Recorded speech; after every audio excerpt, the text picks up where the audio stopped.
apa namanya, perubahan manajemen tadi melalui NPM tadi itu memang berpengaruh pada tingkat pemecahan masalah sosial. Tapi pada saat yang sama, ini data konkret di berbagai negara, itu apa namanya tidak mempengaruhi pada tingkat kompetensi warga ya untuk berotonom. Sementara tingkat kompetensi warga berotonom itu berpengaruh positif pada penyelesaian masalah sosial. Nah, sehingga dari panah 1, 4, dan 2 ini ada saling mengunci yang mestinya dapat meningkatkan pengambilan keputusan pemecahan masalah sosial, tapi karena otonomi masyarakat terganggu, nah kemudian padahal ini penting, nah sehingga ini juga akan lemah. Pada sisi yang lain, NPM tadi, ini menurut analisisnya Dunleavy tadi, itu penting meningkatkan kompleksitas kelembagaan dan kebijakan.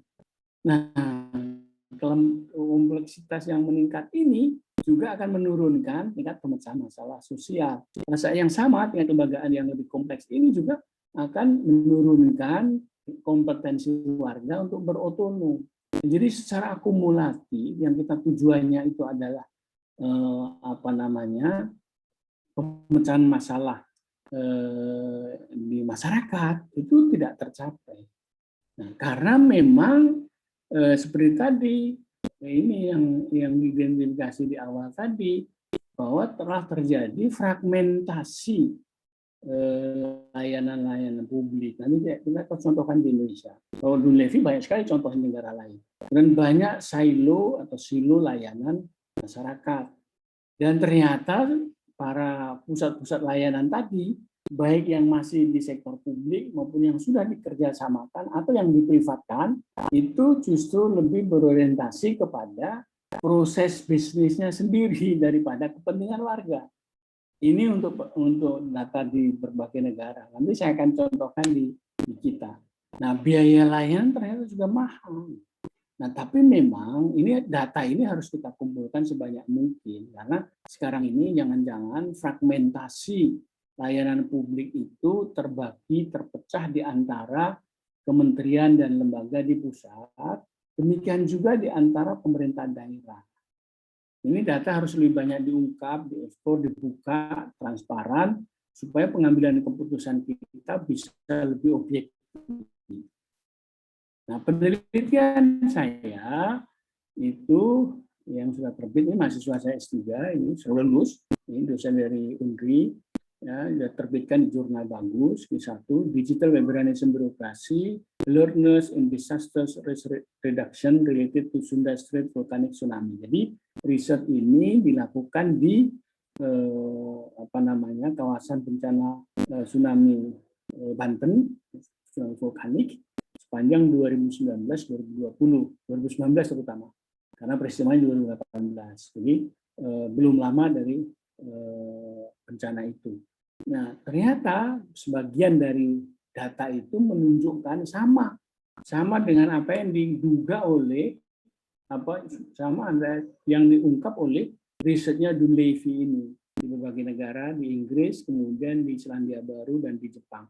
Nah, yang kita temukan tuh betul ada terfragmentasi layanan, banyak silo layanan publik, dan mementingkan proses produksi layanan bukan kebutuhan warga. Dan tentu menjadi mahal. Kita lihat ya, yang dalam penelitian ini proliferasi dan fragmentasi silo layanan info krisis bencana. Nah, itu banyak sekali ternyata info krisis bencana itu. Dari BMKG ada, dari BNPB ada, dari PVMBG ini yang gunung itu, vulkanologi, kemudian dari BPPT. Nah, ini sudah ada bukti satu konkret untuk satu layanan info krisis bencana tersebar di berbagai tempat, fragmented, silo. Jadi terjadi silonisasi. Tapi yang lebih penting lagi adalah ini tidak saling terkoneksi. Maka dalam riset ini kita eksplisit dikatakan oleh Melani ini bahwa aplikasi itu semacam parade aplikasi. Ada electronic governance di masing-masing pusat layanan krisis bencana, tapi itu tidak saling terkoneksi, ya, ada silonisasi. Nah, kita contoh akhirnya, jadi ternyata tidak menampilkan layanan yang unggul, ya, yang lebih cepat, lebih baik, lebih murah. Kita lihat waktu bencana terjadi sekitar jam 9 atau 9.30. Itu sampai jam 11 itu, mungkin jam 12-an itu masih distatementkan bukan karena tsunami. Padahal sudah begitu banyak info layanan, pusat layanan tentang bencana. Tapi bencana yang tsunami yang di depan mata, yang korbannya banyak, dan waktu itu anak saya dan menantu saya juga ada di salah satu hotel di sana, penginapan di sana yang juga diterjang ombak, tapi survive karena ada di lantai 2. Nah itu kita lihat jam-jam sekian ini, itu masih dikatakan bukan tsunami. Itu baru pagi hari jam 2, kita lihat di ini, pagi hari jam 2 itu baru disebutkan sebagai tsunami. Di awal-awal itu disebutkan karena analisisnya itu mungkin karena apa namanya terang bulan atau apa, gelombang terang bulan, bukan karena tsunami. Nah ini persoalan besar, ini konkret, benar-benar konkret, seperti juga yang diidentifikasi oleh Dunleavy tadi, bahwa ada indikasi proliferasi silo layanan publik yang ternyata tidak efektif, tidak bisa menjadi menyediakan layanan unggul tadi. Nah sekali lagi ini perlu banyak diungkap, ya. Waktunya 5 menit lagi. Oke, 5 menit lagi. Nah, jadi itu. Nah, sekarang kita lihat ini yang bagus, saya kira salah contoh bahwa ternyata kita bisa, ya, pada awal-awal awal-awal pandemi saya menulis mengenai birokrasi digital Taiwan, dan di Taiwan itu sudah tanggal awal Januari itu sudah tutup pintu internasional dan semua sudah di treatment digital, penduduk, baik penduduk dalam negeri maupun pendatang. Nah, waktu itu saya usulan kita mesti seperti ini gitu. Nah, ini kita sudah masuk di sini. Itu kan 2020 ini 2021 kalau nggak salah, awal atau akhir 2020. Ini sudah bagus dan ternyata bisa. Jadi bagus sekali ada acara seperti ini supaya nanti kita sudah ada contoh bahwa dengan adanya Peduli ini, aplikasi ini salah satu contoh saja. Kalau Taiwan sudah banyak sekali itu sejak persiapan 2003. Nah, jadi yang saya usulkan nanti ada reintegration, need-based solution, dan digitalization. Prinsipnya seperti apa? Itu nanti kita bisa dipikirkan. Yang kedua yang penting sekali sebagai penutup itu adalah pendidikan. Bagaimana kurikulum kita menyiapkan para mahasiswa itu kelak menjadi tenaga kerja SDM yang mampu menjadi pengampu data sebagai data scientist. Demikian saya kira. Terima kasih pengantar dari saya, dan saya mohon maaf nanti sebelum pukul 3 saya harus ke bandara karena ada keperluan yang penting. Terima kasih. Baik, terima kasih Pak. Hati-hati, semoga selamat di perjalanan. Oke, baik, terima kasih. Kemudian menjadi lebih menarik untuk dikupas lebih mendalam kepada pemateri kedua, tapi sepertinya belum ada ya. Kita lanjutkan untuk sesi tanggapan, akan dipandu oleh rekan kami, rekan Adi Wijaya MPD. Kami persilakan rekan Adi. Oke, baik, terima kasih Bu Zakia. Suara saya terdengar? Sangat jelas. Oke, terima kasih. Mohon maaf ini tadi ada gangguan sedikit di aplikasinya, jadi harus update lagi gitu kan. Ada kendala. Oke. Baik. Tadi juga sempat mendengarkan gitu kan dari Prof. Dr. Sudarsono. Ya, sangat luar biasa materinya. Oke, baik. Ini langsung ke ini Bu ya. Langsung ke tanggapan Bu ya. Atau ke materi selanjutnya.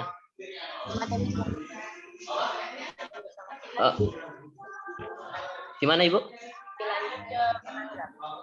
Penanggap ya. Oke, baik. Langsung ke penanggap kalau begitu ya. Baik, untuk penanggapnya itu dari Bapak Saiful SH. Bagaimana kepada Bapak Saiful SH sebagai pengamat kebijakan publik?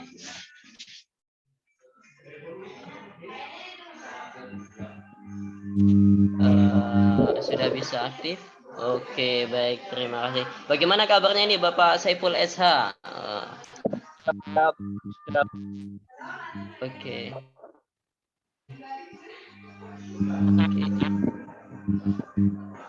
Oke, suaranya. Oke, halo Bapak.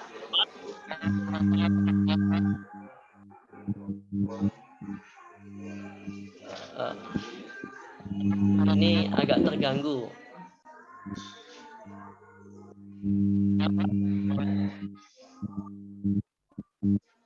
Suaranya kurang jelas, ini hanya tempat saya atau yang lain juga ini? Bapak Saiful, mohon maaf suaranya. Untuk Bapak Saiful, untuk suaranya mungkin untuk di ininya, handsetnya mungkin.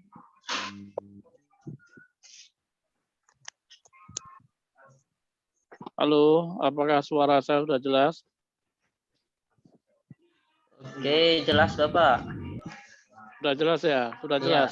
alhamdulillah jelas. Oke, baik. Assalamualaikum warahmatullahi wabarakatuh. Waalaikumsalam warahmatullahi wabarakatuh. Bismillahirrahmanirrahim. Alhamdulillahirrahmanirrahim.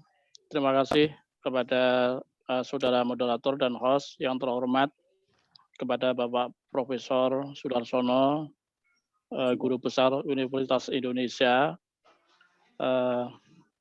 dan terima kasih atas waktunya Prof dan ilmunya, dan mohon berkenan untuk sampai jam 3 tetap bergabung Prof.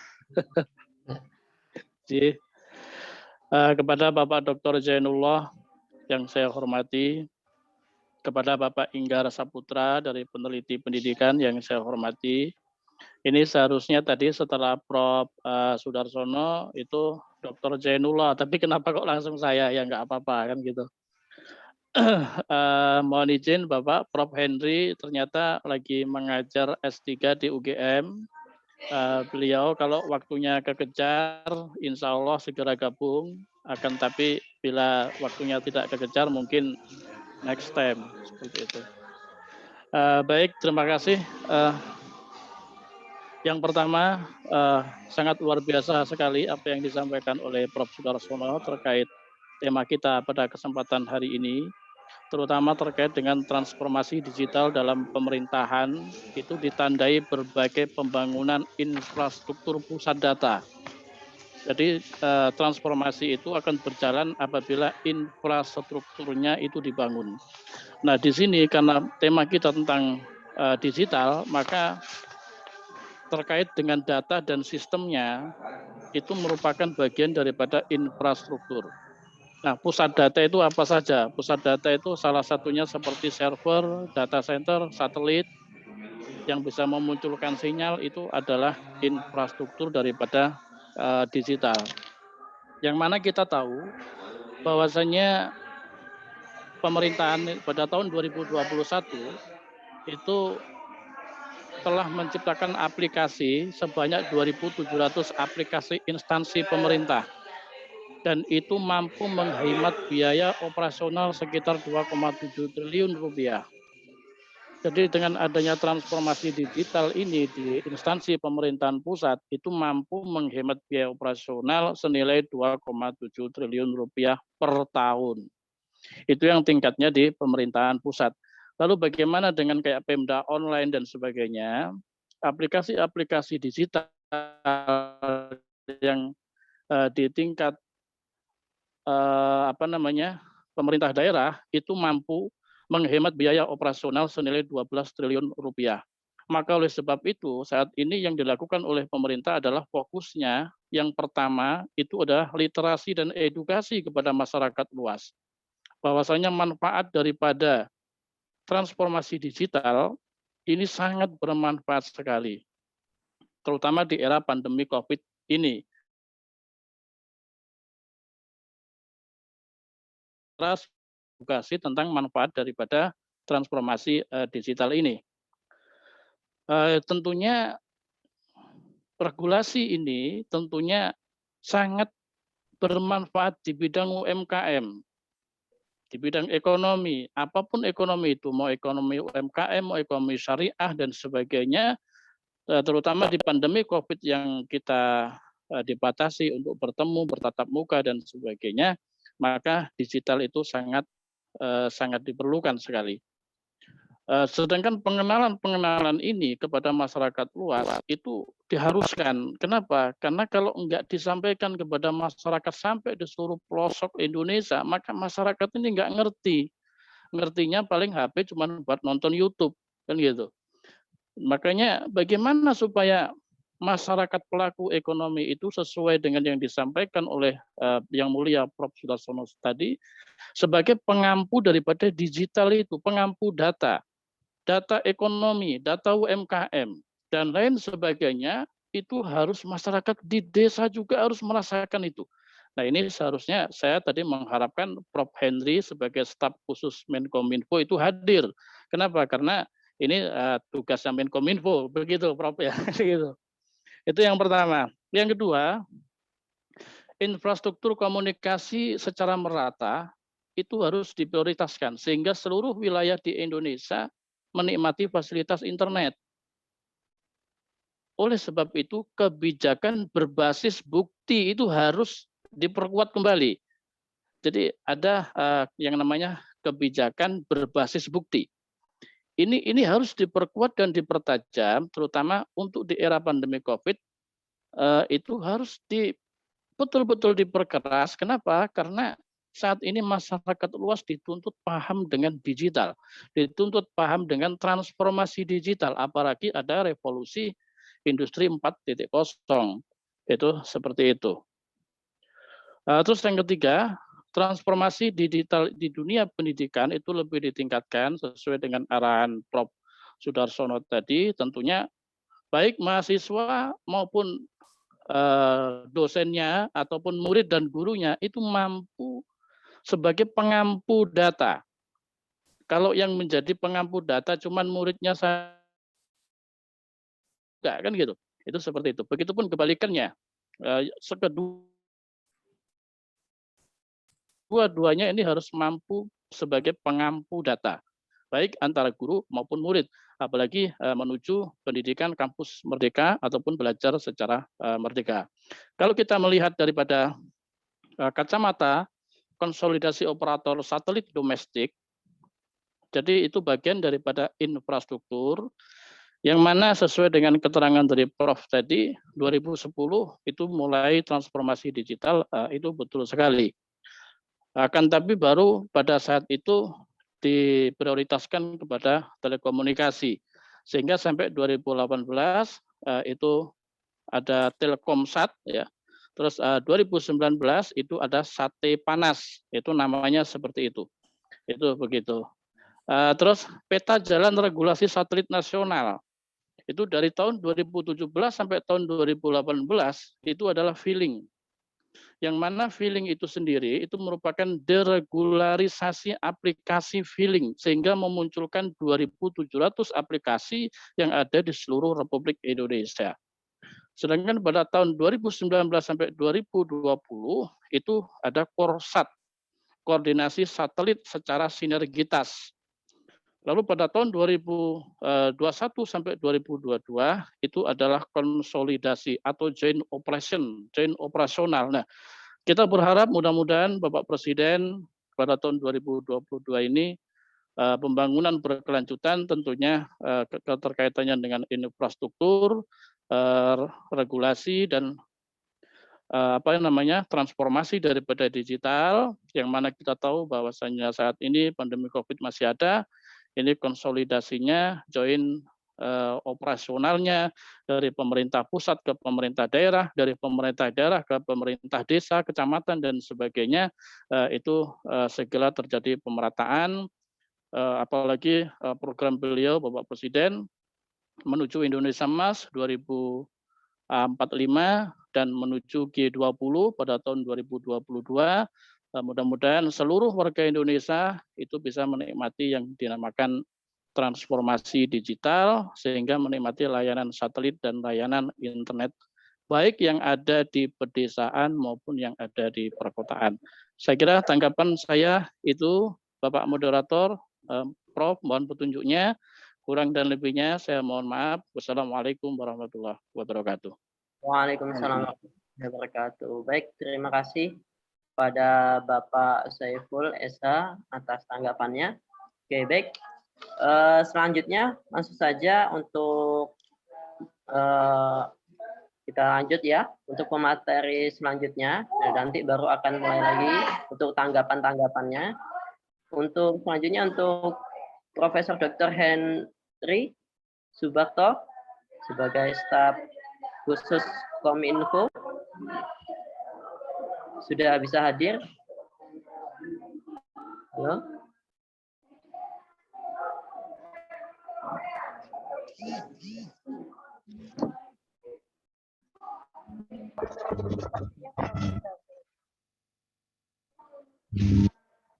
Sudah bisa hadir. Oke, baik. Kalau belum hadir, kita lanjut untuk Bapak Dr. Zainullah MPD selaku akademisi IAIM NU. Nah, Bapak Zainullah, Bapak Dr. Zainullah sudah bisa hadir. Ya, oke, baik. Terima kasih. Bisa mendengar suara saya, Pak Adi? Bisa kedengaran, Prof. Nah, bagaimana kabar ini, Bapak Dr. Zainullah? Ya, alhamdulillah baik. Alhamdulillah. Ya. Lagi di mana ini, Prof? Ya, di posisi di ruangan gitu. Ya, sehat selalu. Ya, ya. Ya. Oke, baik. Kalau sudah siap untuk menyampaikan materinya, dipersilahkan dengan hormat. Monggo kepada Bapak Dr. Zainullah MPD, kami persilahkan. Ya, baik. Terima kasih. Assalamualaikum warahmatullahi wabarakatuh. Waalaikumsalam warahmatullahi wabarakatuh. Alhamdulillahirrahmanirrahim. Wa bihi nasta'in wa la umuri dunya wa din. Wassalatu wassalamu ala asyrofil anbiya'i wal mursalin wa ala alihi washabihi ajmain. Amma ba'du. Yang terhormat Profesor Dr. Sudarsono, salam takjib, Prof. Salam kenal ya, Prof. Dan terima kasih diucapkan kepada pembawa atau moderator yaitu Bapak Adi Wijaya ya. Ini udah lama nih nggak pernah ketemu ya. Biasanya itu fakultas tarbiyah ya. Dan juga terima kasih kepada Ibu host, Ibu Jakia ya, dan juga yang saya terhormat di sini ada pembicara yang kedua Profesor Henry yang kemudian memang belum bergabung. Baik, Bapak Ibu yang kalian yang kami hormati, izinkanlah di sini kami akan menyampaikan materi terkait dengan beberapa masalah infrastruktur ya. Mungkin di dalam bahasan kali ini saya dari sudut pandang pendidikan aja ya. Mungkin nanti ya, kita akan sharing berbagi ilmu, terutama dengan Prof. Sudarsono ya. Mohon bimbingannya, Prof. Kami-kami, Pak. Kami-kami.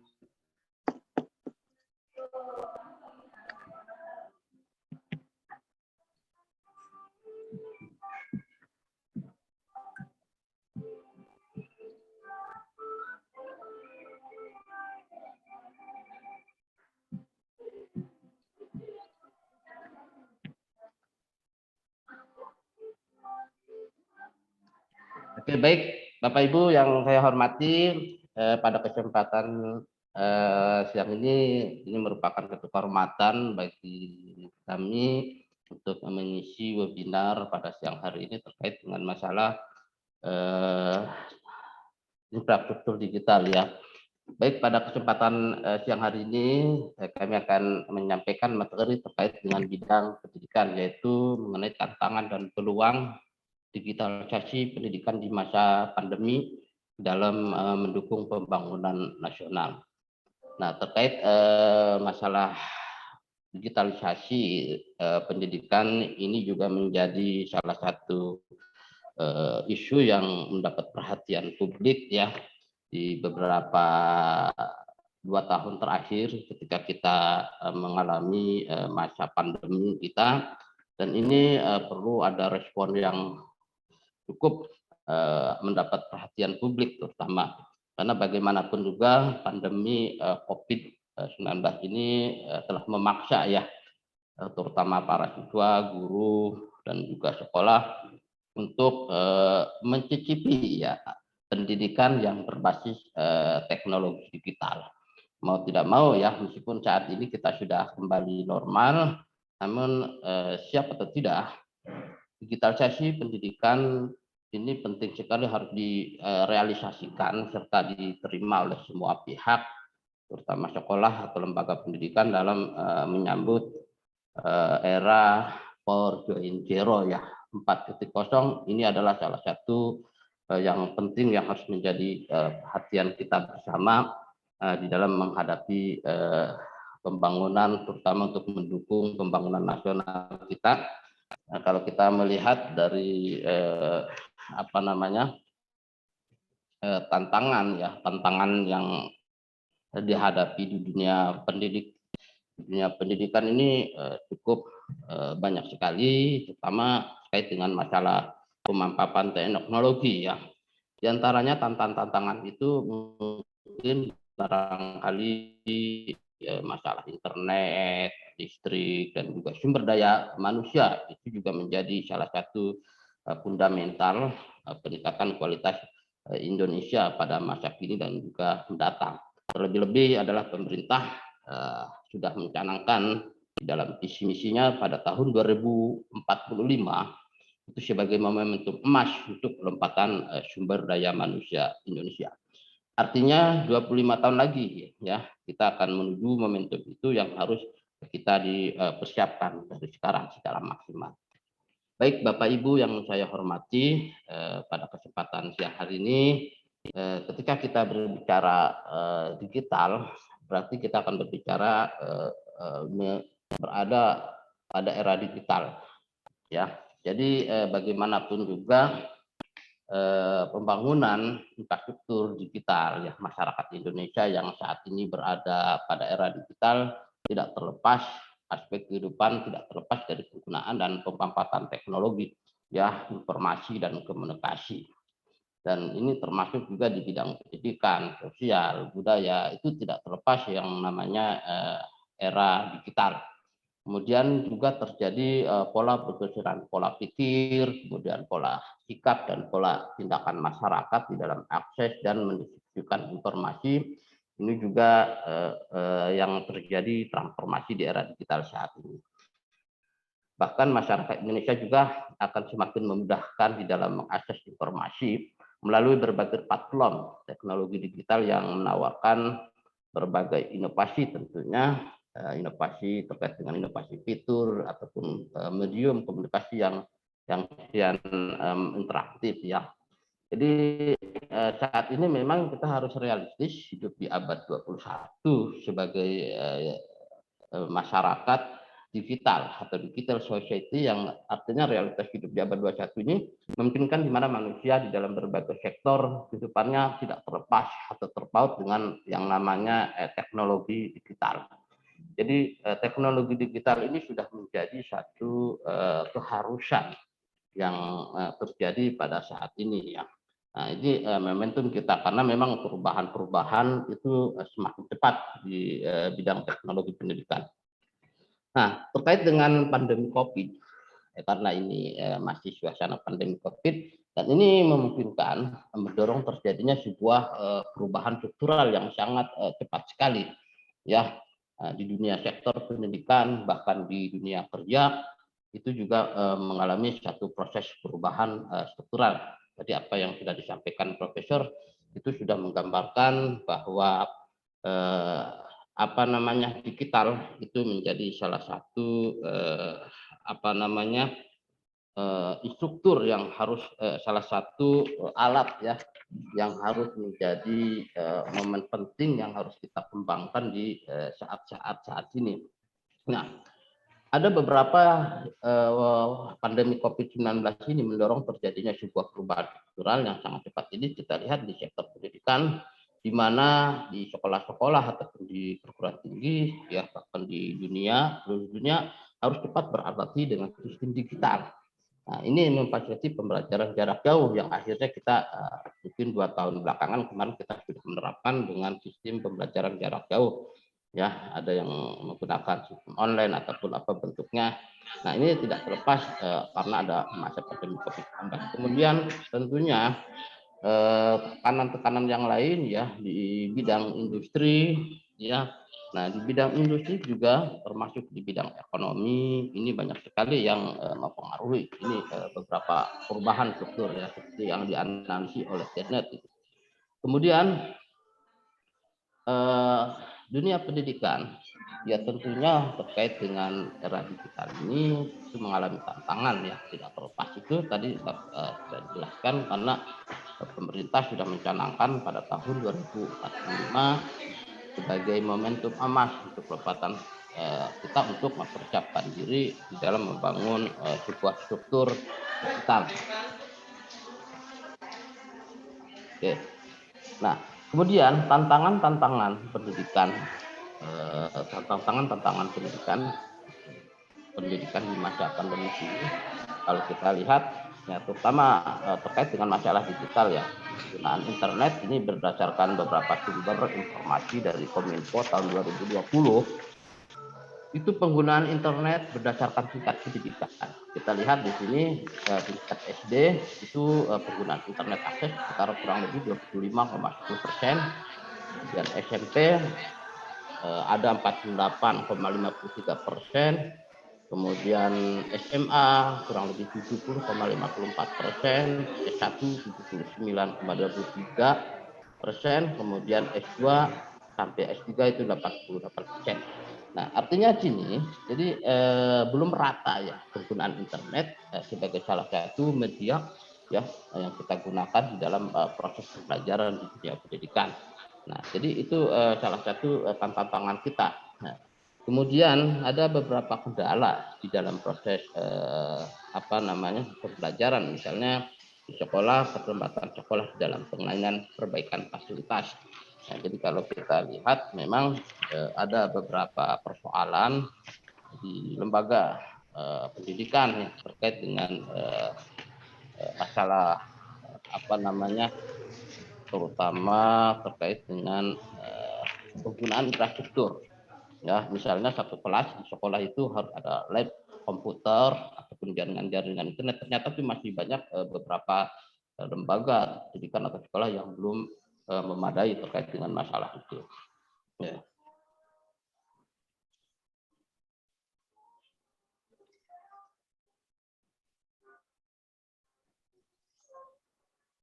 Oke.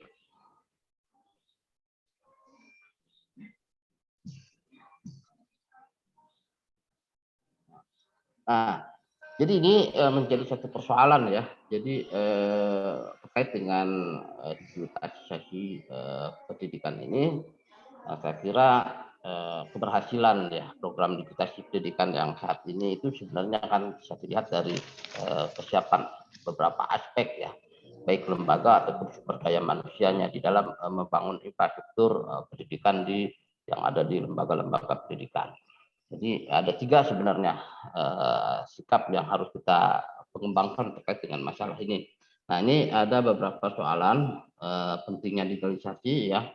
Nah, strategi untuk terutama untuk meningkatkan kualitas dan transformasi digital pendidikan di Indonesia, saya kira ini antara lain bisa dilakukan dengan cara memaksimalkan infrastruktur digital ini. Jadi di dalam menghadapi transformasi digital pendidikan, pertama adalah memaksimalkan infrastruktur digital. Lalu yang kedua adalah visi global di dalam transformasi digital. Lalu yang ketiga adalah desain kebijakan infrastruktur dan sistem, dan kemudian pola pembelajaran juga harus dilakukan secara bertahap. Nah, ini strategi-strateginya. Nah, kira-kira apa yang harus dikembangkan di dalam pengembangan infrastruktur yang harus dilakukan di lembaga pendidikan? Mungkin ada beberapa masukan, mungkin misalnya penguatan infrastruktur tentang platform e-learning, ya, kemudian ada tentang infrastruktur information system, ya, kemudian bisa dilakukan dengan artificial intelligence, kemudian ada perangkat digital berkapasitas besar dan lain sebagainya. Nah, kira-kira itu yang harus dipersiapkan kita menghadapi era digital ini. Karena banyak sekali lembaga-lembaga pendidikan ya yang masih belum memaksimalkan teknologi pendidikan seperti ini.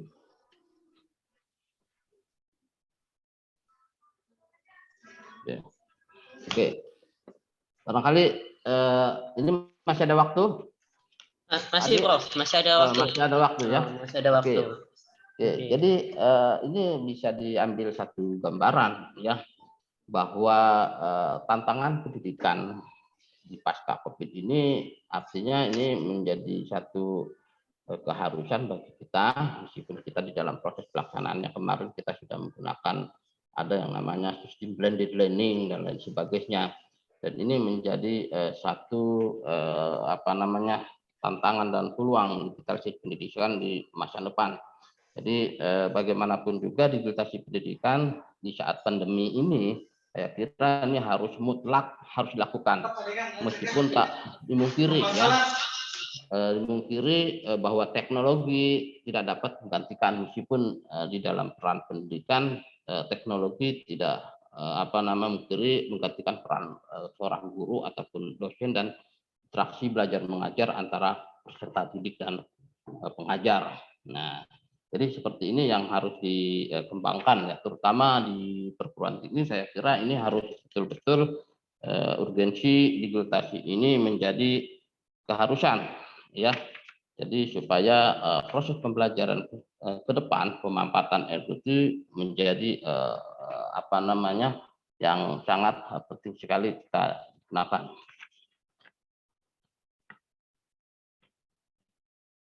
Oke.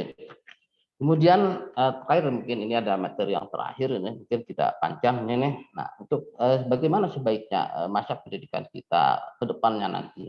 Saya kira untuk ke depan nanti ada sebuah ungkapan seorang filosof Herbert Spencer, filosof Inggris, pernah mengatakan education has hour of year for character formation. Jadi pendidikan itu tetap meskipun di era digital dalam arti luas sebagai rakasa sosial membentuk karakter peserta didik.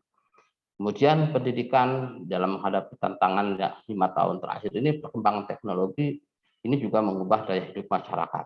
Nah, oleh karena itu kita harus mendefinisikan ulang bagaimana ke depan lembaga pendidikan kita itu harus mempunyai kembangkan kompetensi knowledge-nya, skill-nya, kritisnya dan seterusnya, serta berfokus kepada literasi data, literasi digital, literasi numerik, kemudian literasi kesehatan dan lain sebagainya. Nah, kira-kira sampai di sini. Tadi mungkin penyampaian materi saya kurang lebihnya mohon maaf Prof. Ini ya. Oke, terima kasih.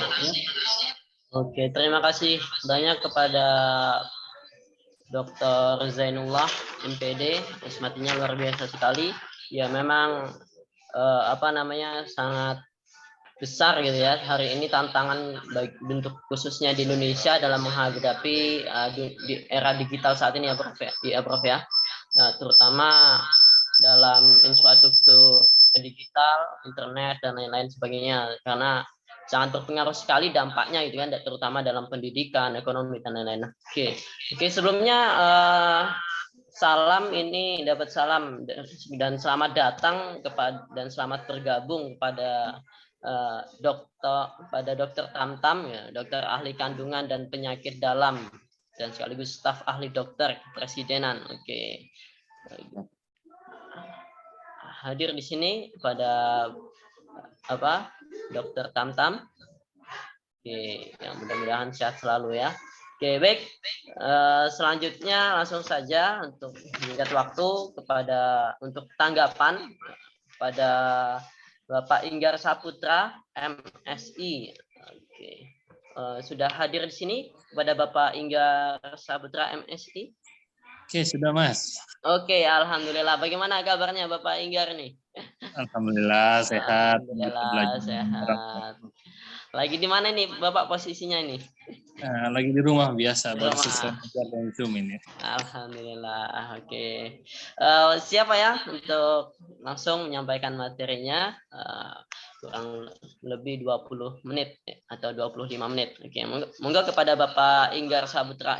Mohon maaf, kurang lebih 8 menit, Pak. Salah fokus. Kepada Bapak Inggar Saputra, MSI, kami persilakan dengan hormat untuk tanggapannya bagi penangkap. Terima kasih Mas Adi dan Pak Host dan Mbak Host tadi, Mbak Zakia. Juga kepada yang terhormat Prof. Sudarsono, ini gurunya kami semua, terutama para alumni UI ini dan guru kita semua yang hadir hari ini. Selamat datang dan selamat hadir untuk bergabung Pak Zainullah. Ya. Juga para penanggap, dan di sini juga ada beberapa mahasiswa, saya dan juga mungkin teman-teman yang lain. Tadi apa yang sudah disampaikan sangat menarik sekali, apalagi ini bicara tentang infrastruktur digital, karena kalau kita lihat memang di Indonesia, tadi sudah dipaparkan oleh Prof. Sudarsono, upaya adaptasi dan mitigasi kita belum siap. Jadi ketika kita dilanda COVID, kita seperti kaget. Seperti kagetnya juga kita menghadapi revolusi industri 4.0. Sekarang sudah ada di Jepang, sudah adaptasi dan mitigasi dengan Society 4.0. Juga di beberapa negara Eropa udah 6.0. Nah, kita nanti apa yang disampaikan Prof. Sudarsono tadi sangat menarik, agar kita bisa mengadaptasi dan mitigasi menghadapi fenomena-fenomena yang terus berkembang. Dan memang kalau kita lihat tadi dari paparan Prof. Sudarsono, apa yang terjadi di Taiwan itu kan bisa menjadi bahan pembelajaran. Artinya kita sama-sama bisa belajar, kita sama-sama bisa berguru kepada negara lain. Tentu disesuaikan juga dengan konteks Indonesia, karena saya baca tulisan Prof. Sudarsono, karena kalau kita lihat konteks di Taiwan maupun negara-negara yang sudah patuh secara ketaatan disiplin mereka terhadap prokes, di Indonesia kan masih sering banyak yang abai. Jadi memang harus disesuaikan dengan kultur masyarakat kita. Tadi juga disampaikan oleh Pak Zainullah, ini menarik sekali segi SDM, segi pendidikan, dan memang kesiapan manusia Indonesia ini kita kan lompatnya terlalu jauh. Kita menghadapi manusia Indonesia yang oral, tiba-tiba ada teknologi datang, literasi kita belum lancar, masih tergagap-gagap. Makanya sekarang kan Kemenkominfo itu kan literasi digital digalakan, anti hoax. Ini kan kesiapan manusia Indonesia merespon perubahan.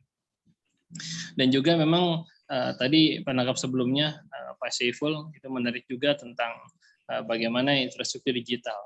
Dan kalau kita lihat juga infrastruktur digital, apalagi di daerah-daerah dan pedesaan itu luar biasa sulitnya. Apalagi kalau kita bicara misalnya infrastruktur digital di daerah 3T.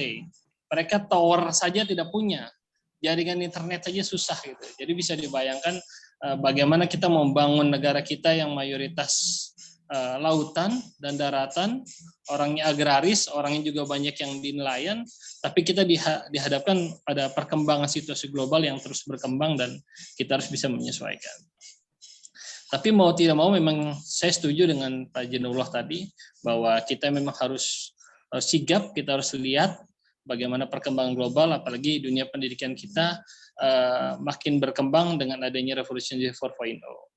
Tapi catatan saya, jangan sampai kita jadi negara konsumen. Karena kita lihat misalnya perubahan dari Facebook ke Metaverse, kita hanya menyimak, kita hanya tergagap, kita hanya bilang, oh begitu. Tapi bagaimana kita bisa mengejar mereka raksasa-raksasa teknologi ini kan kita perlu perhatikan. Jangan sampai kita terlalu asik pakai Zoom, kita terlalu asik Google Meet, anak bangsa yang menciptakan karya-karya itu terabaikan. Artinya kita punya potensi dan kita punya kemampuan buat mengembangkan infrastruktur digital sendiri. Dan itu tidak boleh dilewatkan. Jangan sampai kita terus asik dengan produk asing. Kita tidak menolak perubahan yang datang dari luar. Tapi kita juga harus menciptakan produk-produk unggulan yang karya anak bangsa yang bisa bersaing. Makanya saya rasa ini banyak teman-teman juga, anak-anak muda yang punya potensi, yang punya kemampuan digital, ini harus menjadi perhatian pemerintah untuk membina mereka dan mengembangkan potensi mereka. Apalagi kita menghadapi era kampus Merdeka Belajar, jangan sampai ada mahasiswa ekonomi ketika suruh ngetik 12 jari saja, atau misalnya menghadapi gelombang revolusi industri yang sekarang serba digital, kita gagap. Karena sekarang adanya YouTube, adanya misalnya aplikasi-aplikasi yang berkembang, ini kan di satu sisi kemajuan, tapi jangan sampai kita menciptakan sesuatu itu yang negatif. Kita ada sebuah catatan menarik, sebelum ada diskusi, ada sebuah catatan menarik, ada siswa SD di salah satu sekolah di Jawa Barat, dia itu keasikan main game online, hampir tiap hari, dan itu dilakukan tiap malam. Bayangkan dari jam 10 sampai jam 3 pagi dia bisa main game online. Ketika game online-nya handphone dilepas, dia masih tangannya itu mengetik. Jadi ketagihan teknologi ini harus diwaspadai juga. Jangan sampai kita masuk ke dunia maya, kita masuk ke dunia digital, kita lupa bahwa kita hidup di dunia nyata. Ini menjadi perhatian buat kita semua. Dan apalagi teknologi ini kan pisau bermata dua. Satu sisi kalau tadi paparan Pak Janullah itu bisa menguntungkan dari segi teknologi, bisa juga merugikan. Apalagi kita dihadapkan tadi ada data yang disampaikan Mbak Zaki itu menarik juga, bahwa kualitas internet kita masih lemah, lalu misalnya biaya internet kita masih terhitung mahal. Ini kan tantangan-tantangan ke depan.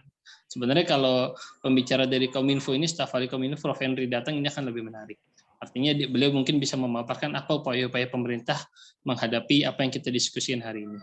Karena saya yakin Pak Jokowi dan jajarannya mau mendengar suara-suara yang ada, tapi tentu memperhatikan kebutuhan anggaran, kebutuhan buat melakukan suatu kebijakan, kebutuhan buat menambal apa-apa yang kurang. Tapi satu yang pasti, kita tidak bisa menolak perubahan, kita tidak bisa anti terhadap perubahan, tapi kita juga jangan dimakan oleh gelombang perubahan.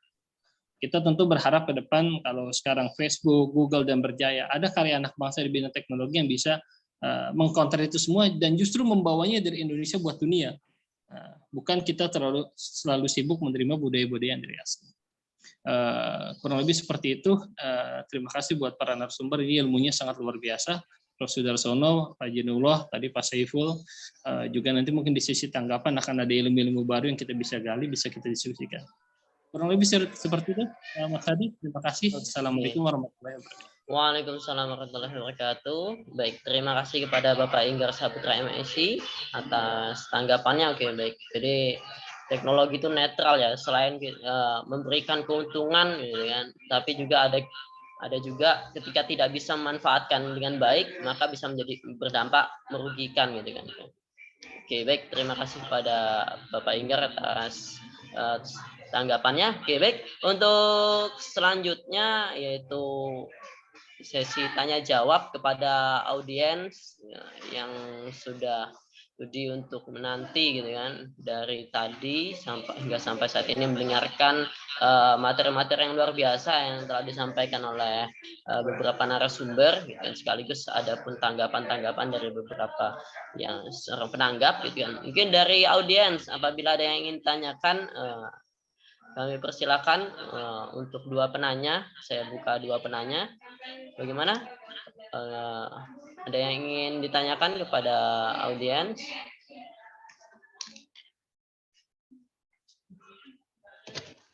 Bagaimana kepada para audiens? Apakah ada yang ingin ditanyakan?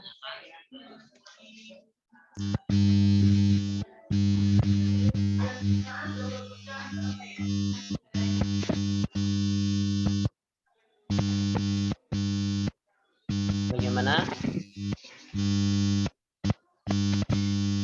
Ada?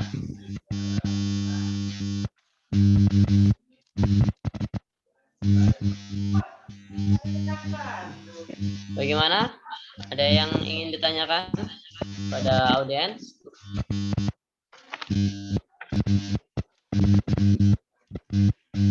Bagaimana tentang tantangan dan pembangunan infrastruktur digital di era pandemi COVID-19 dalam mendukung pembangunan nasional? Tidak ada? Karena kalau tidak ada, maka akan langsung untuk kesimpulan. Nah, oke, baik. Jika tidak ada, langsung saja mungkin bisa untuk diberikan kesimpulan gitu ya. Oke, baik. Langsung saja kepada Bapak Profesor Dr. Sudarsono Harjo Soekarto selaku Guru Besar Universitas Indonesia, dimohon dengan hormat untuk memberikan kesimpulannya terkait materi pada hari ini. Monggo kami persilakan dengan hormat, Prof. Saya singkat saja melanjutkan tadi bahwa apa yang sudah dilakukan selama beberapa dekade terakhir ini dalam konteks reinventing government management, kemudian new public management itu termasuk diperkuat dengan e-government itu sebenarnya sudah mengikuti perkembangan zaman dalam pengertian perkembangan zaman sejak dekade 90-an, dan itu terjadi di banyak negara, hampir semua negara. Jadi kita tidak perlu menyalahkan siapa-siapa atau mencari kelemahan. Hanya karena sekarang ini justru karena sudah masuk pada era digital, social web 2010-an, maka mau tidak mau kita sudah harus bergerak, berubah kepada era digital tadi. Dan itu ada 3 prinsip, yaitu reintegration, kemudian need-based holism, dan digitalization. Nah, oleh sebab itu tentu perlu diprakarsai oleh pemerintah pusat, termasuk juga regulator, DPR, DPD, untuk bagaimana dalam menyusun platform regulasi nasional, baik tingkat undang-undang maupun juga nanti peraturan pemerintah misalnya, itu yang menjadi landasan untuk menuju kepada arena digital era governance tadi, yaitu dengan 3 prinsip. Integration, need-based holism, dan digitalization. Dan sekarang ini perkembangan teknologi digital terus berkembang tiap hari, sangat cepat, sehingga kita perlu penyesuaian. Tadi bagus sekali disampaikan oleh siapa tadi, mungkin Pak Enggar, bahwa jangan hanya menjadi konsumen. Karena itu juga riset perangkat keras dan perangkat lunak sampai kepada produksi itu juga harus didorong. Tapi pada saat yang sangat cepat ini yang sangat diperlukan adalah bagaimana kurikulum pendidikan kita juga disesuaikan, di mana mahasiswa harus dibekali benar-benar menjadi pengampu data scientist di semua sektor. Itu akan menjadi hal yang sangat mutlak, sangat penting, baik nanti di sektor publik maupun sektor privat. Demikian saya kira catatan untuk saya. Terima kasih. Oke, baik. Terima kasih pada Profesor Sudarsono atas kesimpulannya yang sangat luar biasa. Oke, baik. Selanjutnya untuk kesimpulan selanjutnya kepada Bapak Dr. Zainullah. Halo, Bapak Dr. Zainullah. Oke. Baik, terima kasih. Enggak, Pak? Iya. Baik, hasil kesimpulan yang bisa diambil dari diskusi kita pada siang hari ini adalah, saya kira pemerintah dan pelaku usaha meskipun sekarang sudah menyesuaikan, beradaptasi dengan situasi penggunaan digital, dan peran pemerintah saya kira ini perlu meningkatkan lagi pengalokasian anggaran, tentunya terkait dengan pembangunan infrastruktur sama bidang digitalisasi pendidikan, karena bagaimanapun juga penguatan pendidikan itu menjadi salah satu aspek yang sangat penting kita untuk menuju manusia atau pengembangan potensi manusia sesuai yang sudah dicanangkan oleh pemerintah ya di dalam visi-visinya pada tahun 2045, yaitu menuju Indonesia yang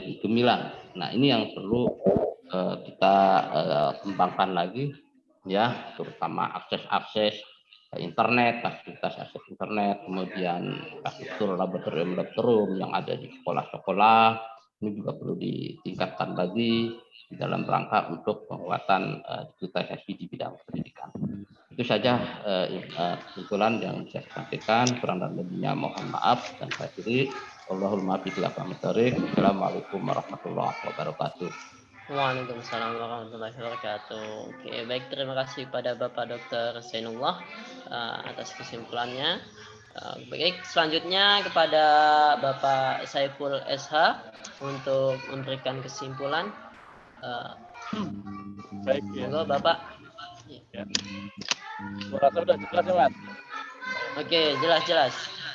Kesimpulan saya, karena transformasi digital ini sebuah tuntutan yang mau nggak mau itu harus dilaksanakan.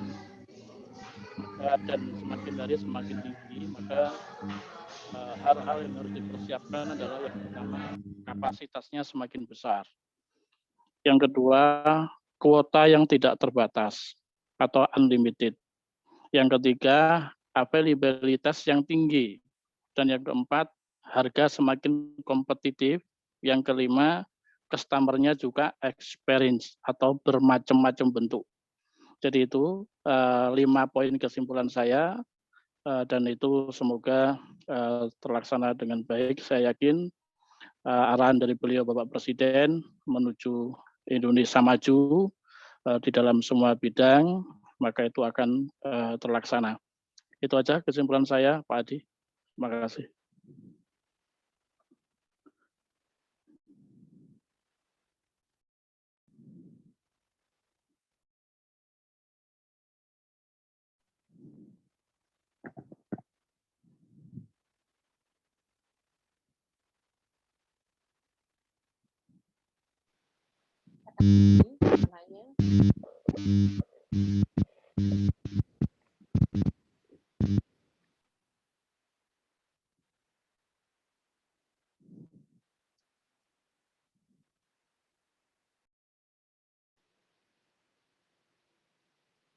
Pak Adi.